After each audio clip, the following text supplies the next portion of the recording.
Hi friend, मैं विकास। आज आप लोगों को कक्षा 10 की हिंदी की एक चैप्टर है बहादुर, इनको आज समझाऊंगा। जिनके लेखक हैं अमरकांत। अब अमरकांत जी के बारे में जानते हैं। अमरकांत जी का जन्म हुआ था जुलाई 1925 को नागड़ा बलिया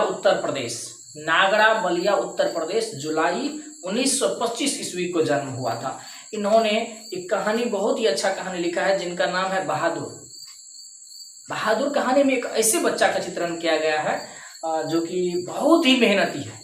अब इनके विषय में कहानी सुनते हैं और समझते हैं। चलिए, तो कहता है कि सहसा मैं काफी गंभीर हो गया था, जैसा कि उस व्यक्ति को हो जाना चाहिए जिस पर एक भारी दायित्व तो आ गया हो।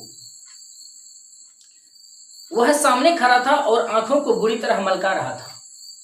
लेखक उस बालक के बारे में कह रहा है, उस बच्चा के बारे में कह रहा है जो इनके सामने खड़ा है। कहता है कि सहसा मैं काफी गंभीर हो गया था, उस बच्चे को देखकर मैं काफी गंभीर हो गया था, जैसा उनको हो जाना चाहिए कि जैसे किसी व्यक्ति पर भारी दायित्व तो आ पड़ा हो, भारी चिंता आ पड़ी हो, या किसी भी चीज की जो मतलब कहा जाए कि प्रेशर आ गया हो, इस तरह का। कहता है कि उनका जो उम्र है 12-13 वर्ष की उम्र, ठीक ना चकैत शरीर, गोरा रंग और चपटा मुंह। अब लड़का के विषय बता रहा है कि उनका जो उम्र है 12-13 वर्ष की उम्र है, ठीक ना चकैत शरीर है, गोरा रंग है और चपटा मुंह है। और आप लोग सभी जानते हैं कि चपटा मुंह अगर हो, हम लोग देखते हैं तो समझते हैं कि नेपाली है कि नहीं। चलिए फिर आगे जानते हैं कि नेपाल से ही था वो लड़का। कहता है कि वह सफेद नेकर, आधी बांह की सफेद कमीज और भूरे रंग का पुराना जूता पहना था। वो लड़का सफेद नेकर पहना था, आधी बांह की सफेद कमीज और भूरे रंग का पुराना जूता। उसके गले में स्काउट की तरह हमेशा रुमाल बांधा रहता था। हुआ रहता था। उसको घेरकर परिवार के अन्य सदस्य खड़े थे। निर्मला चमकती दृष्टि से कभी लड़के को देखती और कभी मुझको और कभी अपने भाई को। अब यहाँ पर निर्मला कौन है? तो निर्मला है अमरकांत की पत्नी, और निर्मला इन चीजों को बराबर देख रही है। कभी उन लड़के की तरफ देखती, कभी अमरकांत की तरफ, और कभी अपने भाई की तरफ, यानी अमरकांत जी के साले की तरफ देखती थी। कहता है कि निश्चय ही वह पंच बराबर हो गई थी। चलिए, अब इसके बाद हम बात करते हैं, उसको लेकर मेरे साले साहब आए थे। कौन आए थे लेकर? तो उस लड़के को लेकर अमरकांत जी के साले साहब आए हुए थे। कहते हैं कि नौकर रखना कई कारणों से बहुत जरूरी हो गया था।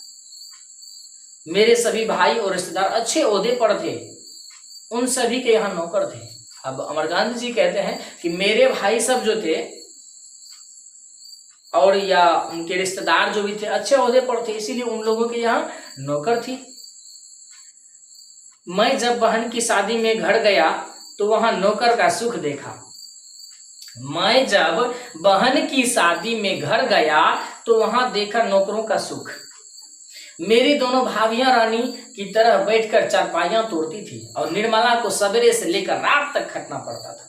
अब ये बात लेखक कह रहे हैं कि मैं जब अपनी बहन की शादी में गांव गया हुआ था तो वहां मैंने नौकर का सुख देखा। मेरी दोनों भाभियां रानी की तरह बैठकर चारपाइयां तोड़ती थी, मतलब हमेशा आराम करती रहती थी, और निर्मला सवेरे से लेकर इनको रात तक खटना पड़ता था। मैं ईर्ष्या से जल गया। अब तो ईर्ष्या होगी भाई, बात सही है। हमारे भाई की जो मेरी भाभी जो है वो बैठी है और मेरी बीवी भर दिन काम करेगी, भाई ये तो है कि मतलब होगा ही, है ना। कहता है कि इसके बाद नौकरी पर वापस आया तो निर्मला दोनों जून नौकर चाकर की माला जपने लगी। उसकी तरह अभागिन और दुखिया स्त्री से और भी कोई इस दुनिया में होगी? वे लोग दूसरे होते हैं जिनके भाग्य में नौकर का सुख होता है। फिर लेखक अपने मन में सोचते हैं, और वैसे निर्मला जब गांव से आई वो तो नौकर का सुख देखकर आई थी। अब वो अपने पति से बराबर रिक्वेस्ट करती है कि नौकर चाहिए। देखे थे नौकर का सुख कितना अच्छा है। और वैसे भी पत्नियां जो होती है भाई, ये तो नौकर की आदि होती है। इनको अगर काम नहीं बताया जाए तो इसको लगेगा कि हाँ एकदम बहुत अच्छे हैं, है ना। तो वैसे भी निर्मला अब बराबर इनसे रिक्वेस्ट करती है कि हमें नौकर चाहिए, चाहिए नौकर होना चाहिए, नौकर चाहिए, आप ला कर दीजिए। और वैसे भी लेखक के मन में आता है कि कोई अभागिन ऐसी होगी, वे लोग दूसरे होते हैं जिनके भाग्य में नौकर का सुख होता है। पहले साले साहब से असाधारण विस्तार में उसका किस्सा सुनना पड़ा।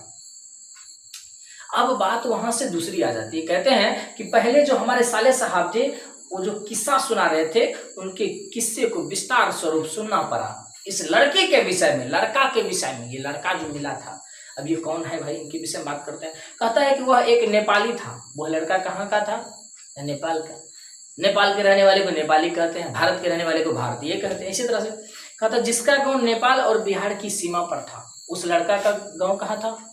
नेपाल और बिहार के सीमा पर था। उसका बाप युद्ध में मारा गया और उसकी माँ सारे परिवार का भरण पोषण करती थी। और लड़का का जो बाप है वो युद्ध में मारा गया और माँ क्या करती थी? किसी तरह से कमाकर सारे परिवार का भरण पोषण करती थी। माँ उसकी बड़ी गुस्सैल थी और उसको बहुत मारती थी। इस लड़का की जो माँ थी उसकी बहुत गुस्सैल थी। भाई गुस्सैल तो मेरी माँ भी थी, बहुत पीटती है ना। तो वैसे उस लड़का की जो माँ थी वो बहुत गुस्सैल थी और उस लड़का को खासकर बहुत कूटती थी।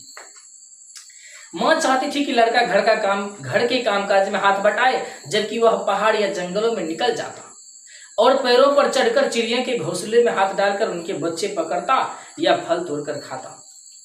यानी उस लड़का का सारा जो दिनचर्या था वो जंगल का ही रहता था, घर पे नहीं। जबकि माँ चाहती थी कि वो लड़का घर पर रहे, माँ के साथ काम करे, परंतु ये लड़का सारा दिन तो जंगल में गुजार देता था, है ना।